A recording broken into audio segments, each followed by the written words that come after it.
حضرت ابو بکر صدیق سے کسی نے پوچھا تھا کہ ابو بکر آپ زندگی میں راضی کب ہوئے تھے؟ بندہ بڑی دفعہ راضی ہوتا ہے نا، بیٹا پیدا ہونے پہ بھی، اپوائنٹمنٹ لیٹر ملنے پہ بھی، اور ہمارے ہاں کوئی کسی کی تعریف کر دے پھر بھی بندے بڑے راضی ہوتے ہیں، بلکہ تعریف کرتے رہو تو راضی ہی رہتے ہیں۔ تو کہا کب بڑے راضی ہوئے تھے؟ تو جناب ابو بکر صدیق کہنے لگے بیٹھ جا۔ ان کی زندگی میں بڑے مقام آئے تھے، اولاد بھی ہوئی، مسلمان بھی ہوئے، بڑی ساری دولت بھی اللہ نے دی، اور جناب ابو بکر صدیق کی زندگی میں وہ موقع بھی آیا جب وہ کلمہ پڑھ کے مسلمان ہوئے، اور سب سے پہلے ہوئے۔ وہ اعزاز بھی انہیں ملا کہ جب ان کے والد بھی، بیٹے بھی، پوتے بھی اور نواسے بھی مسلمان ہوئے، اور پھر وہ امیر المومنین بھی بنے۔ کہا مسلمان کب خوش کب ہوئے؟ تو فرمانے لگے اس دن خوش ہوا تھا جس دن میں نبی پاک کو مکے سے مدینے لے کے جا رہا تھا۔ فرمانے لگے رستے میں گرمی بڑی سخت تھی، نبی کریم کو پسینہ آ رہا تھا، میں دعا کر رہا تھا کہیں تھوڑا سا سایہ مل جائے نا تو حضور کو ذرا آرام کراؤں، تھوڑا سا سایہ۔ کہتے ہیں کہ ڈھلان نظر آئی، اس کا سایہ تھا۔ میں نے عرض کی حضور اگر اجازت دیں تو سایہ دیکھا۔ لوگ کہتے ہیں تعلیم کی بات کرو، ابو بکر صدیق تو ذات مصطفیٰ کی بات کر رہے ہیں، یہ کوئی دین کی تبلیغ نہیں کر رہے، یہ حضور کی ذات کے ساتھ جو ان کی وابستگی ہے اس کا اظہار کر رہے ہیں۔ فرمانے لگے میں سایہ ڈھونڈ کے آیا، یا رسول اللہ تھوڑی دیر آرام کر لیں۔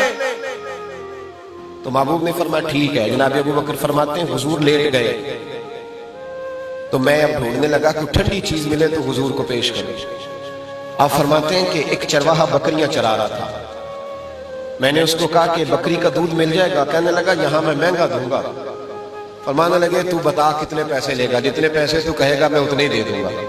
فرماتے ہیں اس کے ساتھ سودا ہو گیا۔ میرے پاس ایک لکڑی کا برتن تھا، اس میں پانی تھا، میں نے ایک روایت میں پانی تھا، اور ایک یہ ہے جو کنز المال کے لفظ ہے وہ یہ ہے کہ پانی وہاں سے دور تھا، پہاڑ کے پیچھے تھا۔ میں نے اس کو کہا یار مہربانی کر، یہ پیالہ بھی دھو لے، اپنے ہاتھ بھی دھو لے، بکری کے تھن بھی دھو لے۔ مجھے کہنے لگا بڑے پاک صاف لگتے ہو۔ تو میں نے کہا یار میں نہیں پاک صاف، جس کے لیے لے کے جانا ہے انہیں اللہ نے بڑا طیب و طاہر پیدا کیا ہے، ان کے لیے لے کے جانا ہے۔ تو کہنے لگے پھر تو خود ہی محنت کر۔ فرماتے ہیں دور تھا کنواں، میں دوڑتا گیا پہاڑ کے پیچھے۔ یہ کیا ہو رہا ہے؟ جہاد نہیں کر رہے، ذات مصطفیٰ سے پیار کر رہے۔ فرماتے ہیں میں پہاڑ کے پیچھے جا کے کنویں سے پانی بھر کے لایا، اور پھر میں نے پہلے بکری کے تھن دھوئے، پھر میں نے اپنے ہاتھ دھوئے۔ فرماتے ہیں پھر دودھ دھویا، پھر میرا دل کیا دودھ ذرا ٹھنڈا کرو، پھر وہ پیالہ لے کے میں کنویں پہ گیا، ایک ڈول پانی کا نکالا اور پیالہ اس ڈول میں رکھا۔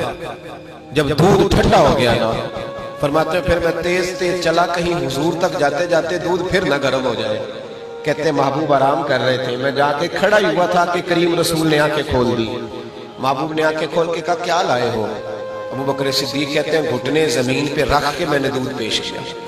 میں نے کہا حضور یہ پیالہ دودھ کا ہے، اگر قبول ہو جائے، یہ دودھ کا پیالہ اگر قبول ہو جائے۔